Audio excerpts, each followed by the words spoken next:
பாருங்க தட்டு தடுமாறி நிற்குது.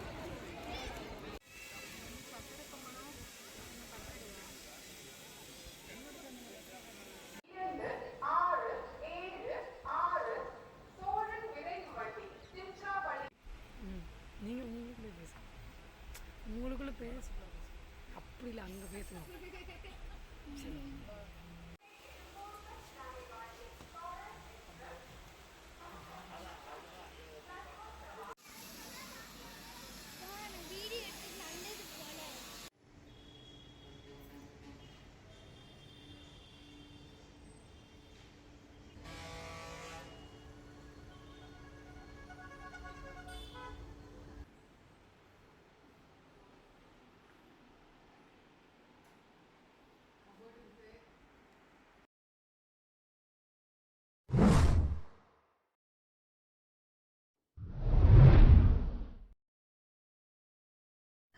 Hello friends, welcome back to my channel.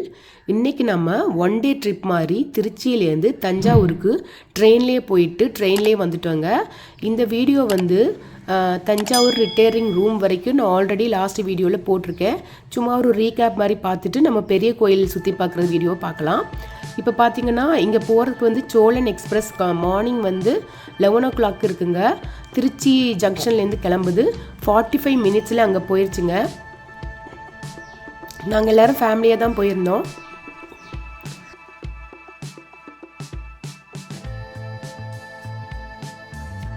Railway ஸ்டேஷனை விட்டு வெளியே வந்துட்டோம். அதுக்கப்புறம் பார்த்தீங்கன்னா லெஃப்ட் சைடில் ஒரு ஹோட்டல் இருந்துச்சு, ஆரிய பவன் சொல்லிட்டு. அந்த ஹோட்டலில் தான் லஞ்சு சாப்பிட்டோம். எல்லாமே ரொம்ப ஃபஸ்ட் கிளாஸாக இருந்துச்சுங்க. ஸ்பெஷல் மீல்ஸ்னு சொல்லிட்டு கொடுத்துருந்தாங்க. அதில் பார்த்தீங்கன்னா நிறைய வெரைட்டி இருந்தது. கூட்டு, பொரியல், சாம்பார், ரசம், தயிர், மோர், பாயாசம், அதுக்கப்புறம் பார்த்தீங்கன்னா பருப்பு பொடி, நெய், சப்பாத்தி, ரைஸ் கொடுத்துருந்தாங்க. ஃபிஷ் மாதிரியே வாழைக்காய் வந்து ஃப்ரை பண்ணி வச்சுருந்தாங்க. ரொம்ப சூப்பராக இருந்துச்சுங்க. இந்த மீல்ஸ் கூடவே நம்ம வந்து எக்ஸ்ட்ரா வந்து வெஜ் நூடுல்ஸு, அதுக்கப்புறம் வந்து காலிஃப்ளவர் மஞ்சூரியன், தயிர் சாதம் அந்த மாதிரிலாம் ஆர்டர் பண்ணி சாப்பிட்டோம். இந்த ஸ்பெஷல் மீல்ஸ் கூட அதுக்கு முன்னாடி வந்து சூப்பு, இளநீர் பாயாசம், அதுக்கப்புறம் வந்து ஐஸ்கிரீம் வித் குலோப்ஜாம் இந்த மாதிரிலாம் கொடுத்துருந்தாங்க. ரொம்பவே சூப்பராக இருந்துச்சுங்க. அதுக்கப்புறம் வந்து இந்த தஞ்சாவூர் அந்த ரயில்வே ஸ்டேஷன்லேயே வந்து ரிட்டையரிங் ரூம்னு சொல்லி நாங்கள் முன்னாடி புக் பண்ணியிருந்தோம்.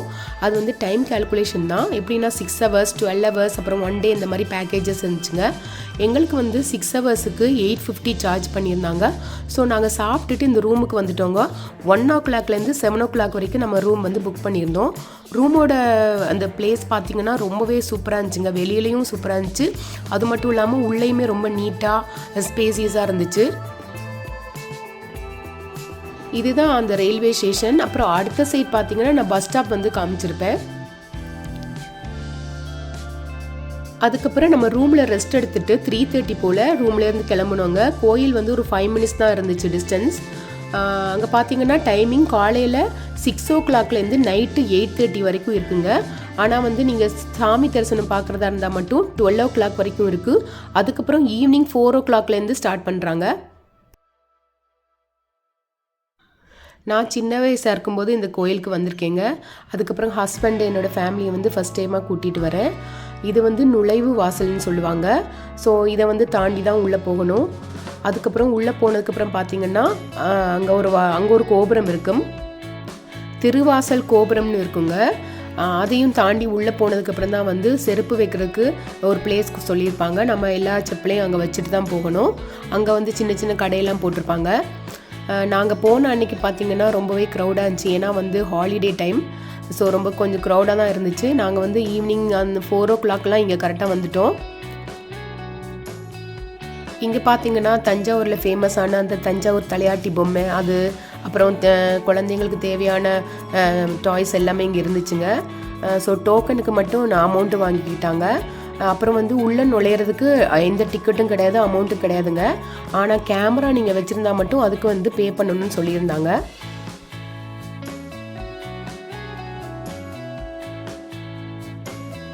திருவாசல் கோபுரம் தாண்டினதுக்கப்புறம் பார்த்தீங்கன்னா இங்கே ஒரு கோபுரம் இருக்கும். அந்த கோபுரத்தோட பேர் தான் ராஜராஜன் அப்படின்னு சொல்லியிருக்காங்க அந்த கோபுரத்துக்கு. அதுக்கு உள்ளே போனதுக்கப்புறம் தான் பெரிய கோயில் வருங்க. இந்த கோயிலுக்கு பார்த்தீங்கன்னா தஞ்சை பெரிய கோயில், தஞ்சாவூர் பெருவுடையார் கோயில், பிரகதீஸ்வரர் கோயில் அப்படிலாம் சொல்லுவாங்க. உள்ளே நுழைஞ்சதுக்கப்புறம் இந்த மாதிரி பிரம்மாண்டமாக தாங்க இருந்துச்சு கோயில். இந்தியாவிலேயே இருக்கிற பெரிய கோயில்களில் இந்த தஞ்சை பெரிய கோயிலும் இடம்பெற்றிருக்குங்க. தமிழர்களோட கட்டடக்கலையில் இந்த கோயில் சிறப்புமிக்கது அப்படின்னு கூட சொல்லுவாங்க. இந்த கோயில் ஒரு பெஸ்ட் டூரிஸ்ட் பிளேஸ் அப்படின்னு கூட சொல்லுவாங்க. இந்த கோயிலில் ஒரே கல்லில் செதுக்கப்பட்ட நந்தி சிலை ரொம்பவே அழகா இருந்துச்சுங்க. ஐக்கிய நாடுகளில் இருக்கிற யுனெஸ்கோ அப்படின்ற நிறுவனம் இந்த கோயிலை உலக பாரம்பரிய சின்னமாக அறிவிச்சிருக்காங்க. இந்த கோயிலை பார்க்குறதுக்கு நிறைய பேர் நிறைய ஊர்லேருந்து வந்திருந்தாங்க.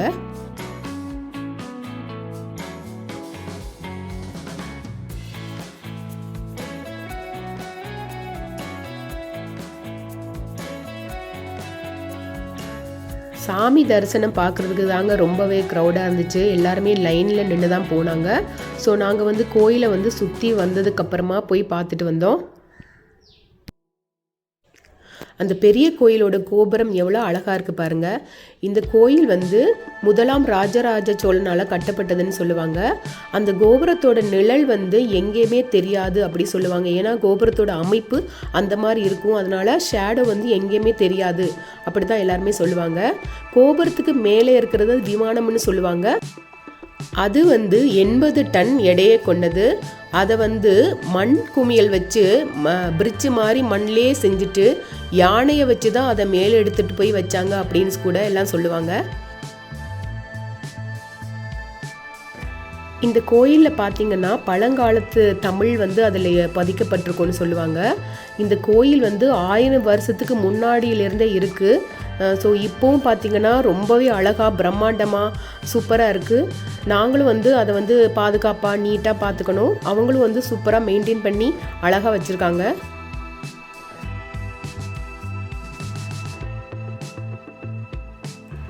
ஃபஸ்ட்டு ஒரு என்ட்ரன்ஸில் கூட்டமாக இருந்துச்சு இல்லைங்க, அந்த வழியாக போயிட்டு இந்த வழியாக தான் எல்லோரும் தரிசனம் முடிச்சுட்டு வெளியே வந்தாங்க.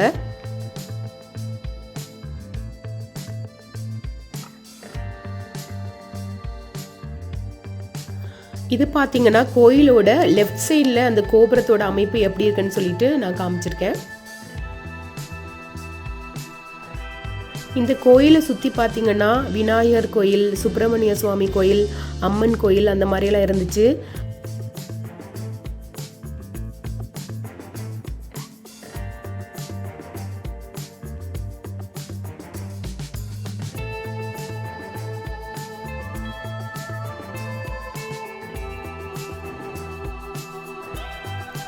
இங்கே பார்த்தீங்கன்னா சிவலிங்கம் நிறைய உள்ள வச்சுருந்தாங்க.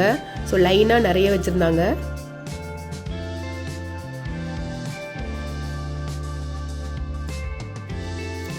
இந்த சைட் பார்த்தீங்கன்னா கோயிலோட பின்பக்க கோபுரம், அதோட அமைப்பு தாங்க இது.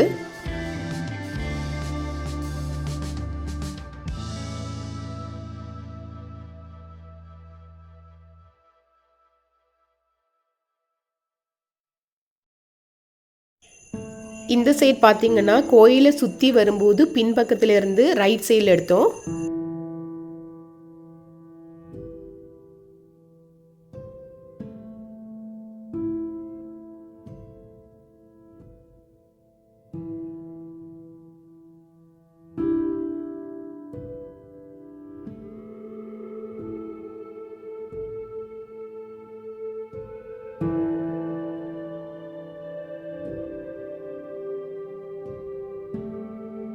தரிசனம் முடிச்சுட்டு சில பேர் லெஃப்ட் சைடு வழியாக வந்தாங்க, சில பேர் ரைட் சைடு வழியாக வந்தாங்க.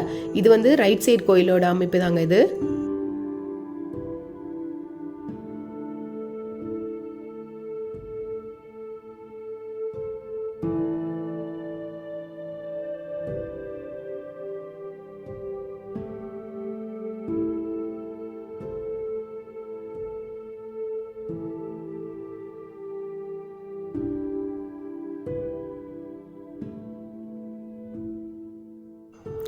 நாங்கள் கோயிலை சுற்றி வந்ததுக்கப்புறம் பார்த்தீங்கன்னா கூட்டம் கொஞ்சம் கம்மியாக இருந்துச்சு. அதனால் அந்த வாசல் வழியாகவே நாங்கள் உள்ளே போய் சாமியை பார்த்துட்டு வந்துட்டோம். நிறைய பேர் வந்து 4 o'clock ஓப்பன் ஆகுதுன்னா முன்னாடியிலேருந்தே க்யூவில் நின்றுப்பாங்கன்னு நினைக்கிறேன். கொஞ்சம் கோயிலை சுற்றி பார்த்துட்டு வரும்போது கொஞ்சம் ஃப்ரீயாக தாங்க இருந்துச்சு. ஸோ பார்த்துட்டு வரதுக்கு ஈஸியாக இருந்துச்சு.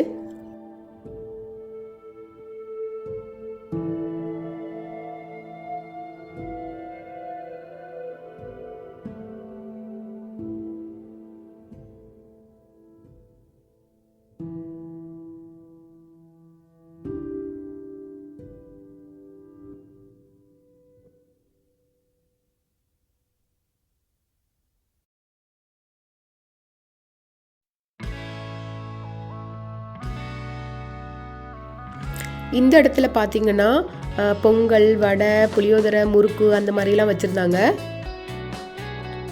ஸோ நாங்களும் எங்களுக்கு தேவையானது சிலது வாங்கிட்டு வந்துட்டோம்.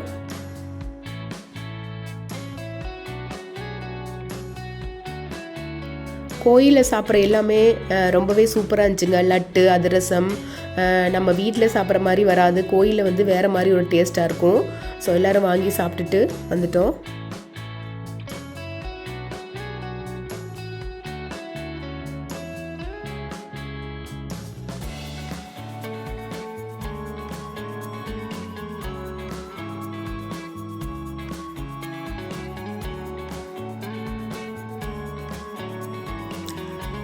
அவ்வளோதாங்க, நாங்கள் கோயிலை சுற்றி பார்த்துட்டு வெளியே கிளம்பிட்டோம். நாங்கள் கிளம்பும்போது பார்த்திங்கன்னா டைம் ஒரு 6:15 இருக்குங்க. இந்த இடத்துல ஒரு மயில் இருந்துச்சு. அது கரெக்டாக அந்த மரத்துக்கு பின்னாடி போயிடுச்சு போல இருக்குது. அதுக்கப்புறம் பார்த்திங்கன்னா நாங்கள் வந்து ரூமுக்கு வந்துட்டோம். ரூமில் வந்து ட்ரெஸ் சேஞ்ச் பண்ணிவிட்டு அதுக்கப்புறம் ட்ரெயினில் தாங்க கிளம்பினோம். ட்ரெயின் பார்த்திங்கன்னா மைசூர் எக்ஸ்பிரஸ். அது வந்து டைமிங் 6:55க்கு கிளம்பி திருச்சிக்கெல்லாம் வந்து 8:20க்கு வந்துருச்சுங்க. என்ன ஃப்ரெண்ட்ஸ், இந்த வீடியோ உங்கள் எல்லாருக்கும் பிடிச்சிருக்குன்னு நினைக்கிறேன். பிடிச்சிருந்தா லைக் பண்ணுங்கள், ஃப்ரெண்ட்ஸ் கூட மறக்காமல் ஷேர் பண்ணுங்கள், மறக்காமல் சப்ஸ்கிரைப் பண்ணுங்கள். தேங்க்யூ ஃப்ரெண்ட்ஸ், பாய்.